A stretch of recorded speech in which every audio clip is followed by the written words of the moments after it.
আর বাপ যেদিন মরে গেছিল, বাপের মৃতদেহ সামনে রেখে সবাক বলে শুনো, আমার বাপ যার থেকে টাকা ধার নিয়েছে তারা সবাই এসে আমাকে বলবেন, আমি সবার ঋণ শোধ করে দিব।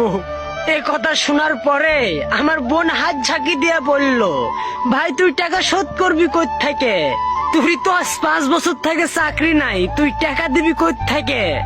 বোনেকে আমি আস্তে আস্তে বললু, বোন তুই ভয় করিস নে, বাপের সব ঋণ আমি শোধ করে দিব, তুই চিন্তা করিস নে।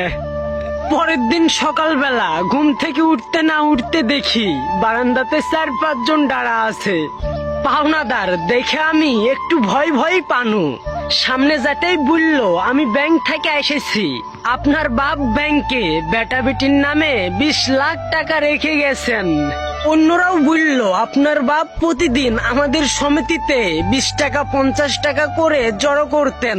পরে সব হিসাব করে দেখি বাপ আমাদের কেনে 60 লাখ টাকা রেখে গেছে। বাবা তুমি আমাকে ক্ষমা করে দিও বাবা, তোমাকে কত গালাগালি করেছি, তুমি আমাদের কেনে কত টাকা রেখে গেছো বাবা, তোমাকে একদিন রাতে কতই না গালিগালাজ করেছি। আব্বা তোমাকে বলে শুনু, তোমার মতো বাপ আমার দরকার নাই। বাবা তুমি যে আমাদের জন্য এতটা করে গেছো সেটা বুঝতে পারিনি বাবা, আমাকে ক্ষমা করে দিও বাবা।